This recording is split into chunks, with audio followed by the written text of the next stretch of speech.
నేటి ధ్యానాంశము గొర్రెపిల్ల రక్తంలో తమ వస్త్రములు ఉతుక్కొని తెలిపి చేసుకొని.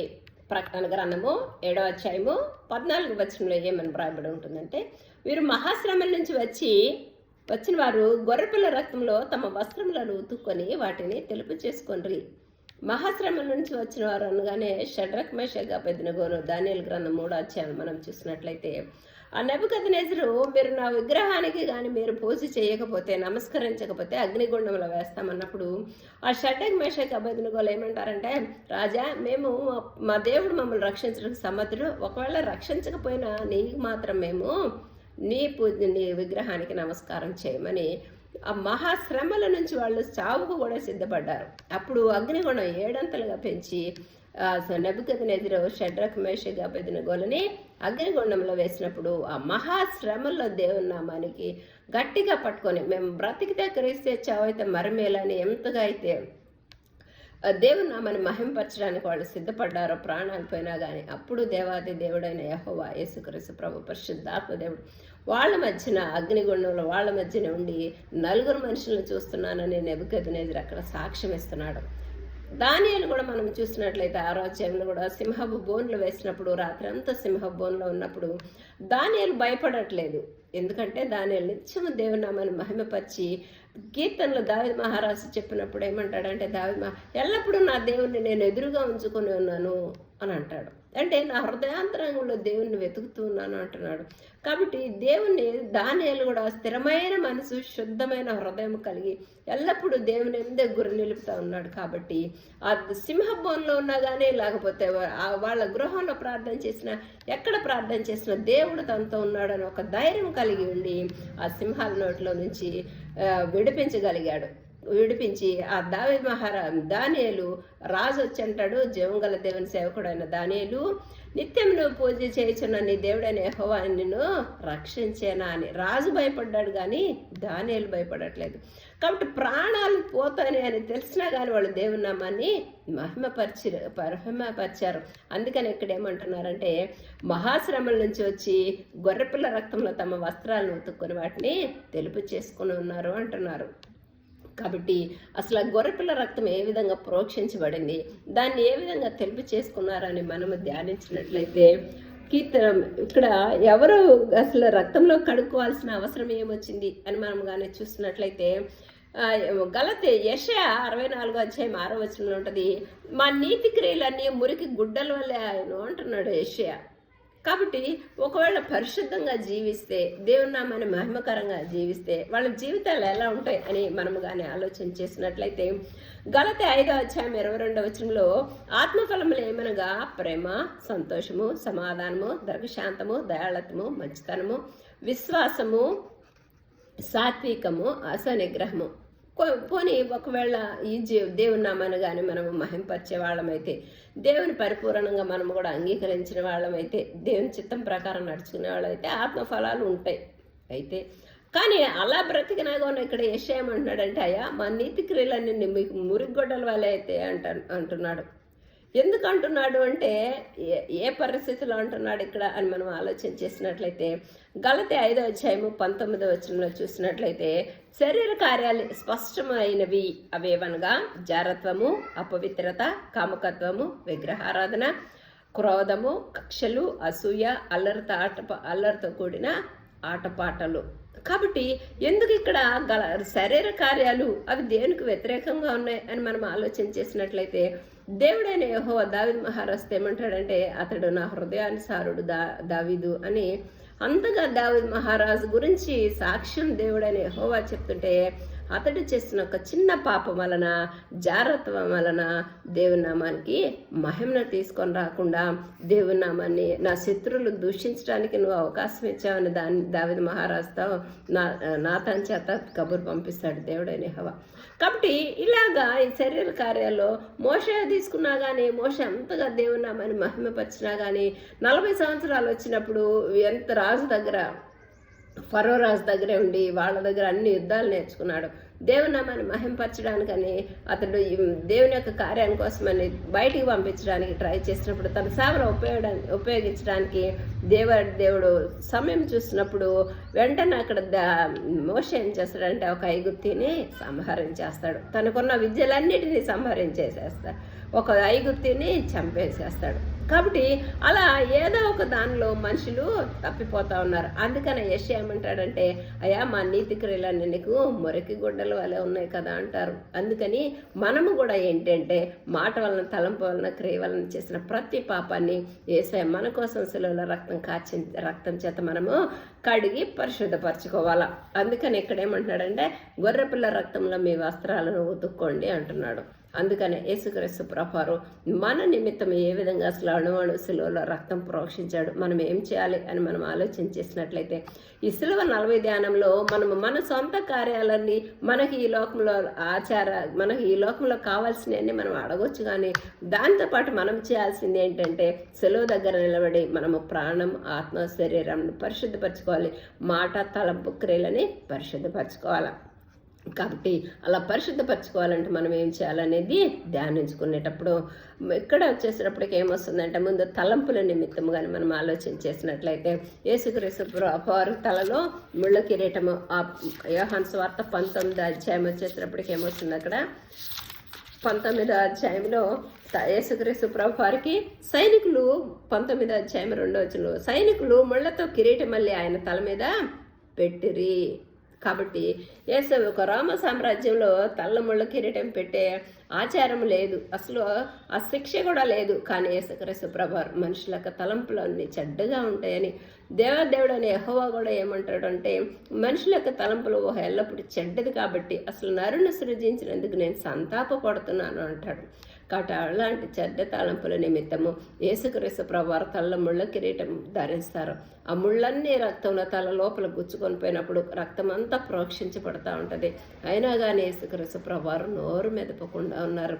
కాబట్టి మనల్ని ఏమంటున్నాడంటే, నేను నోరు మెదపలేదు కాబట్టి మీరు కూడా ఇక్కడ వాళ్ళు ఎంతగా దూషిస్తున్నారు. ముళ్ళ కిరీటము, ఆ ముళ్ళ కిరీటమును ఊదా రంగు వస్త్రము ధరించిన వాడే యేసు వెలుపలకు రాగా పిలాతు ఇదిగో ఈ మనుషుడు అని చెప్పినప్పుడు అతను సిలువేడని కేకలు వేయచ్చు. ఇంకా ఏం చేస్తున్నారంటే, అరచేతిలో యూదులు రాజా శుభమని చెప్పి ఆయనని అరచేతులతో కొట్టి యేసుక్రీస్తు ప్రభుని దూషిస్తూ ఉన్నారు. అందుకని ఇక్కడ ఏం చేస్తున్నాడంటే, యేసుక్రీస్తు ప్రభువారు మన నిమిత్తము ముళ్ళ కిరీటం ఎందుకంటే మన జీవితాల్లో కూడా మనం దూషించే వాళ్ళు, ద్వేషించే వాళ్ళు ఉండొచ్చు. వాళ్ళంతా నిమిత్తము యేసయ్య ఏం చేస్తున్నారంటే, దూషిస్తే నన్ను దూషించినప్పుడు నేను మౌనంగా ఉన్నాను కాబట్టి మిమ్మల్ని దూషించిన వాళ్ళని మీరు దూషించకుండా ఉండాలని యేసయ్య ముళ్ళ కిరీటం ధరించాడు. ఒకవేళ మనము దూషించే వాళ్ళలాగా ఉంటే యేసయ్య అంటున్నాడు, దూషించి ద్వేషించేది నేనే ఓర్చుకొని నా నోటి మాట ద్వారా ఎవరిని దూషించలేదు. కాబట్టి నోటి మాట ద్వారా ఎక్కడనే అసలు పాపం చేశానని నిరూపించగలరా అంటాడు. కాబట్టి ఆ విధంగా మన యొక్క మాట ఎలా ఉండాలంటే పరిశుద్ధమైన తలంపులు కలిగి ఉండాలని యేసయ్య ముళ్ళ కిరీటం పెట్టుకున్నాడు. రెండోది వచ్చేసినప్పటికీ చేతిలో యేసుక్రీస్తు ప్రభువారు చేతిలో చీలలు కొట్టుకున్నారు. ఆ చీలలు కొట్టినందుకు యేసుక్రీస్తు ప్రభువారు ఏం చేశారంటే INRI అని ఉంటుంది. కాబట్టి నజరేయున యేసు యూదుల రాజు, నజరేయున యేసు అని ఉంటుంది. కాబట్టి యేసుక్రీస్తు ప్రభువారు యూదులకే రాజు కాదు కానీ సమస్త అన్ని జనులు కూడా రాజు. కాబట్టి ఎవరైనా సరే శిలువ దగ్గరకు వచ్చి అన్యుడని లేదు, యూదుడని లేదు, ఎవరైనా సరే ఏ పాపంలో ఎంత శాపంలో యేసయ్య శిలువ దగ్గరకు వచ్చి, ప్రభువా నీ శిలువ రక్తం నీ చేతుల్లో కొట్టిన శిలువ రక్తం తనని కడిగి నన్ను పరిశుద్ధపరచమన్నప్పుడు యేసయ్య చేతులతో మేకులు కొట్టినప్పుడు కొలస్సీ 2:15 ఏమంటాడంటే, దేవుడు వ్రాతరూపకమైన ఆజ్ఞ వలన మన మీద రుణముగాను మనకు విరోధముగా ఉండిన పత్రాన్ని మేకులతో సిలువలో కొట్టి దాన్ని చేతి వ్రాతని తుడిచివేసి మన అపరాధాలన్నిటినీ క్షమించి మన పాపం నుంచి విమోచన కలిగి చేశాడు. కాబట్టి అయా నా పాపమును కూడా నీ శిలువ రక్తంతో కడిగి నన్ను శుద్ధించే అన్నప్పుడు యేసుక్రీస్తు ప్రభువారు ఇక్కడ ఏం చేస్తున్నారంటే మనల్ని పరిశుద్ధపరుస్తారు. అయితే ఆ పరిశుద్ధపరిచినప్పుడు మన మాట, తలంపు, క్రియలు ఎలా ఉండాలి అని కానీ మనం ఆలోచన చేసినట్లయితే ఎలా పరిశుద్ధపరచుకోవాలా నిశలో రక్తంతో నన్ను కడిగి శుద్ధించి అన్నప్పుడు మత్తయి సువార్త 5వ అధ్యాయము 22వ వచనంలో ఏముంటుంది అంటే 21వ వచనంలో నరహత్య చేయొద్దని చెప్పారు, చేయవద్దు. అయితే ఏమి చేస్తే నరహత్య చేసినట్లు అని ఇక్కడ బయలుపరుస్తున్నాడు. 22వ వచనంలో అంటాడు, నేను మీతో చెప్పినది ఏమనగా తన సహోదరుని మీద కోపపడు ప్రతివాడు విమర్శకులోనగును, తన సహోదరుని చూసి వ్యర్థుడా అని చెప్పువాడు మహాసభకులోనగును, ద్రోహి అని చెప్పినవాడు నరకాగ్నిలోనగును. కాబట్టి మనము సులువ దగ్గర నేర్చుకోవాల్సింది ఏంటంటే మన మాట ద్రోహి కానీ, కోపము కానీ, వ్యర్థుడా కానీ తనను దూషించడం ద్వేషించడం లేకుండా మనము పరిశుద్ధపరచుకోవాలా. మన మాట తలంపు క్రియలని పరిశుద్ధపరచుకోవాలి. అందుకని 27లో కూడా ఏమంటాడంటే వ్యభిచారం చేయవద్దని చెప్పిన మాట మీరు విన్నారు కదా, నేను మీతో చెప్పినది ఏమనగా స్త్రీని మోహపు చూపుతో చూసి ప్రతివాడు అప్పుడే తన హృదయంలో ఆమెతో వ్యభిచారము చేశాడు అంటున్నాడు. కాబట్టి మన కంటితో చేసేటప్పటికి ఏం చేస్తున్నాడంటే పాత నిబంధన గ్రంథాలు చేస్తే పాపం కానీ నూతన గ్రంథాలు చూస్తే పాపమే. కాబట్టి అందరి చేతుల్లో సెల్ ఫోన్లు ఉంటాయి, ఎన్నో చూస్తూ ఉంటాము, చూసే మధ్యలో ఎన్నో స్క్రోలింగ్లో వెళ్తూ ఉంటాయి. అందుకని అంటాడు వ్యామోహ చూపులు చూడొద్దు అంటున్నాడు ప్రభు. కాబట్టి బైబిల్ చదివి బైబిల్ చూసి దేవుని నామాన్ని సిలువలో ఉన్న యేసయ్యను మనం చూస్తూ ఉన్నప్పుడు మన చూపులు కూడా పరిశుద్ధమైన చూపులుగా ఉండాలి అని ప్రభు ఇక్కడ బయలుపరుస్తున్నాడు. ఇంకా అణువణువు సిలువలో యేసుక్రీస్తు ప్రభువారు సిలువలో అణువణువు రక్తం మన కోసం ప్రోక్షించాడు. ఆ ప్రోక్షించి ఇక్కడ ఏమంటున్నాడు అంటే పౌలు ఏమని రాస్తున్నాడంటే రోమీయుల పత్రిక 6వ అధ్యాయంలో కానీ మనం చూసినట్లయితే ఏ విధంగా మనము పరిశుద్ధపరచుకోవాలి అని మనం ఆలోచన చేసినట్లయితే ఏలైనగా మనమును పాపము దాసులుగా కాకుండాటకు పాప శరీరము నిరర్ధకమైనట్లుగా మన ప్రాచీన స్వభావమును ఆయనతో కూడా సిలువేయబడినని ఎరుగుదము అంటాడు. కాబట్టి పాప స్వభావాన్ని వేసే సెలువుతో చేతులతో మేకులు కొట్టినట్టు మనం కూడా మన పాపాన్ని అంత సెలువులో మేకులు కొట్టాలి. అప్పుడు మనల్ని ఏం చేయాలని చెప్తున్నాడు 6వ అధ్యాయం రోమ 13వ వచనంలో అంటాడు, మీ అవయములను దుర్నీతి సాధనాలుగా పాపమునికి అప్పగింపకుడి, అయితే మృతుల్లో నుండి సజీవులు అనుకుని మిమ్ముని మీరే దేవునికి అప్పగించుకొనుడి, మీ అవయములను నీతి సాధనాలుగా దేవునికి అప్పగించడి. అప్పుడు మనము ఒకవేళ మన అవయవాలను మనం కాళ్ళు చేతులు తలంపులు క్రియలు అన్నీ ఎలా అప్పగించినప్పుడు అప్పుడు పాపం నుంచి 22వ వచనంలో ఏమంటాడంటే అక్రమం చేయుటకై అపవిత్రకై అక్రమకై మీ అవయవాలను దాసులుగా ఎలాగ అప్పగించారో ఇప్పుడు పరిశుద్ధ కలుగుటకై మీ అవయములను నీతికి దాసులుగా అప్పగించండి. అప్పుడు ఏం జరుగుతుందంటే అంటున్నాడు, ఇప్పుడు పాపము నుండి విమోచించబడి దేవునికి దాసులైనందున పరిశుద్ధత కలుగుటే మీకు ఫలము, దాని అంతము నిత్య జీవము. కాబట్టి మనము ఈ విధంగా అణువణువును పరిశుద్ధపరచుకుంటూ వచ్చినప్పుడు ఇంకా ఏమంటున్నాడంటే రోమ అధ్యాయము యేసుక్రీస్తు యోహాను సువార్త 19వ అధ్యాయంలో యేసుక్రీస్తు ప్రభువుని ఇంకా ప్రక్కలో బల్లెపు పొడుస్తారు. అందుకని ఇక్కడ 19వ అధ్యాయము 34వ వచనంలో ఏమంటాడంటే సైనికుల్లో ఒకడు ఈటితో ఆయన ప్రక్కన పొడిచెను, వెంటనే రక్తము నీరు కారును. కాబట్టి సిలువ రక్తం గర్వాన్ని బట్టి యేసుక్రీస్తు ప్రభువారు హృదయంలో ప్రక్కలో బల్లె పొడిచారు. ఆఖరి రక్త బొట్టు కాచి మనం చనిపోయాడు యేసుక్రీస్తు ప్రభు మన కోసము. అందుకని ప్రభా నా హృదయ గర్వంతా నీ సిలువ రక్తంతో నన్ను కడుగు, నన్ను శుద్ధించి నీ నీ ప్రేమ నా హృదయంలో కుమ్మరించు ప్రభా.